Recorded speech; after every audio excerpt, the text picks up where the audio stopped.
Donc, ce que je trouve vraiment intéressant dans les conférences cette année, c'est qu'on a senti un vrai saut dans la maturité des acteurs autour de l'IoT et finalement dans la façon dont ils se le sont appropriés. Aujourd'hui, il y a un vrai gap et une vraie amélioration, des débuts de développement, des débuts de vraies preuves de valeur sur l'IoT. Sur l'IA, on voit qu'on est encore un cran derrière.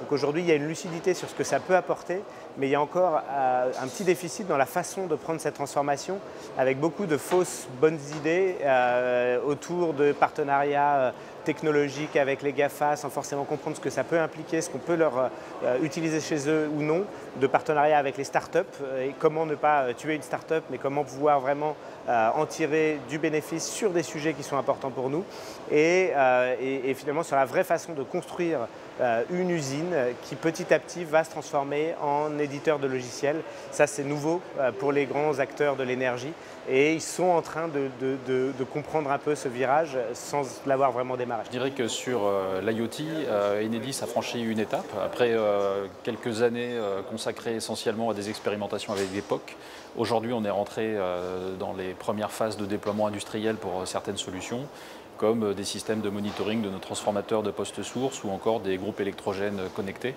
qui sont des vraies valeurs ajoutées pour nos équipes d'exploitation et d'intervention. Sur l'intelligence artificielle, là, on est un peu moins mature que sur l'IoT. On est plutôt au début de l'histoire. On est encore pas mal en phase de R&D et d'expérimentation.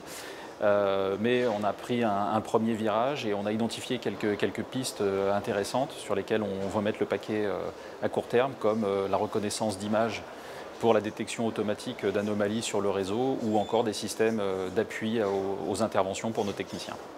L'IoT et l'IA pour nous, c'est l'opportunité, même c'est la raison d'être, l'essence de la création d'Equateur. Il faut qu'au-delà de la vente d'énergie, on soit capable de proposer des services à nos clients et ça passe par l'IoT pour pouvoir analyser leurs données et ensuite contrôler leur consommation en leur apportant ce service supplémentaire. Et puis derrière, évidemment, l'intelligence artificielle parce que si je fais faire n'importe quoi au système, les clients vont être mécontents, donc il faut que je prenne les bonnes décisions en fonction des données qu'on va recevoir.